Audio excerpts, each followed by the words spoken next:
What if the quietest prisoner in the yard hid a deadly secret that could shatter the toughest bully in one explosive moment? Music. The bus rolled into Ironwood Correctional Facility on a freezing Monday morning, the kind of day that carried the weight of silence and fear. The steel gates groaned open as a bus full of new inmates pulled up. Among them was Marcus, quiet, calm, eyes down, dressed in the same orange jumpsuit as the rest. Yet somehow, he seemed smaller, meeker, easier to break. The guards barely looked at him. Other prisoners didn't even bother to whisper. In a place ruled by dominance and fear, Marcus didn't stand out. He vanished. That's why Big Ray noticed him. Ray was the king of Cell Block D, 6 feet 5 inches, 280 pounds of muscle and rage. He'd been inside for years and ruled through fists and fear. No one dared challenge him. And he made a sport out of humiliating the newcomers, especially the quiet ones, especially the ones who wouldn't or couldn't fight back. So when Marcus entered the yard for the first time, barely making eye contact, Big Ray grinned. Another lamb to the slaughter. But what no one knew was that Marcus had spent the last 15 years mastering every form of hand-to-hand combat known to man.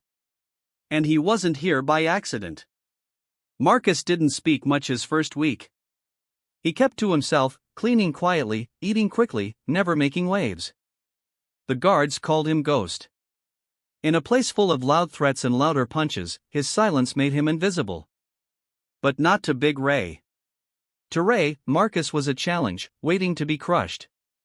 One afternoon during chow, Ray made his move.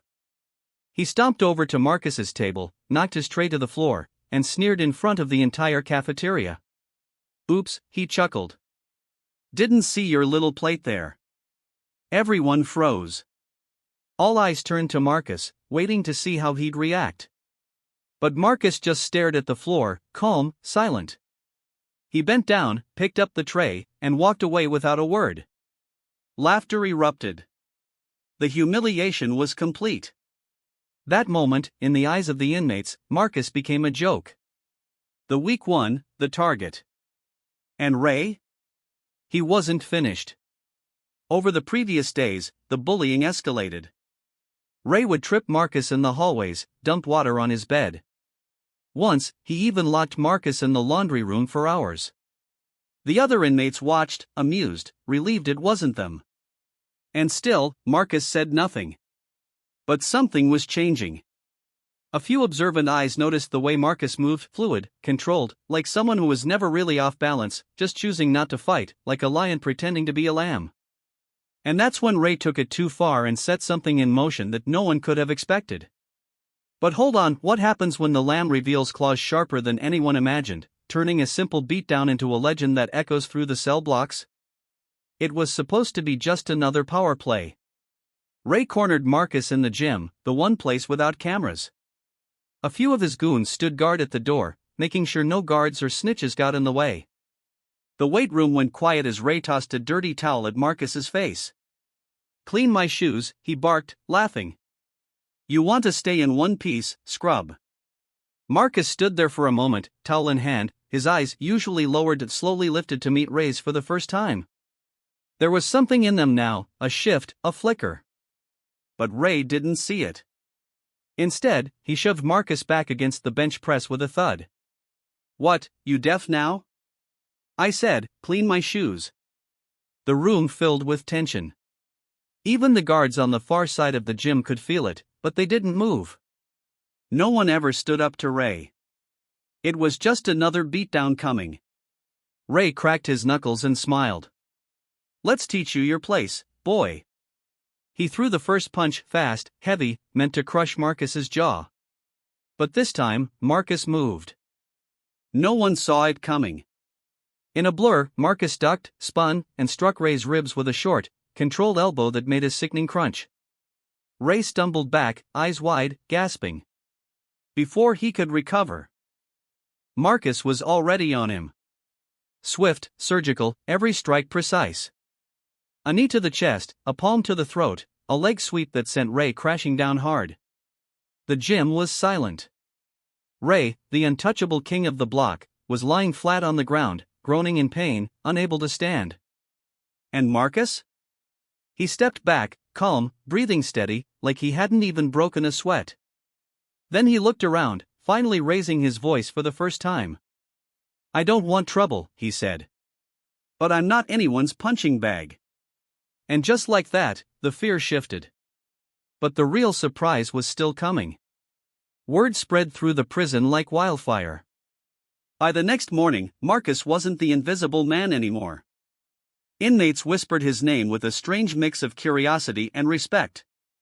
Even the guards started looking at him differently, cautious, almost nervous. But it wasn't just the fight that changed everything. It was how Marcus fought. Controlled, disciplined. Not a brawler, not a street fighter.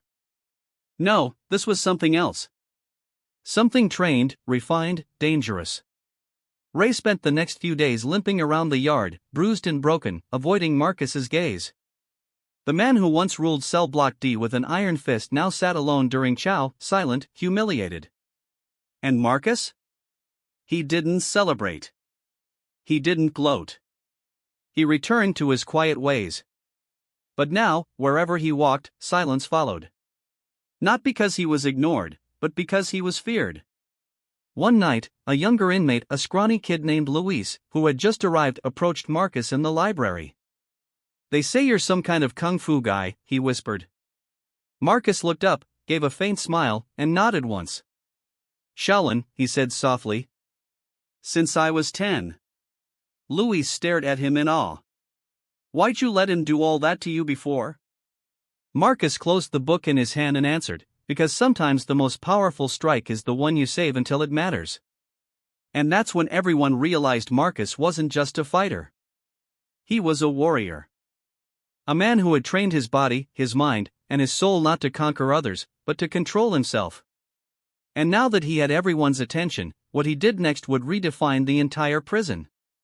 In the weeks that followed, something rare began to happen inside Ironwood. Fights slowed. The yard got quieter. Even Ray, now humbled, began keeping to himself. The violence didn't disappear, but it paused, like the prison itself was catching its breath.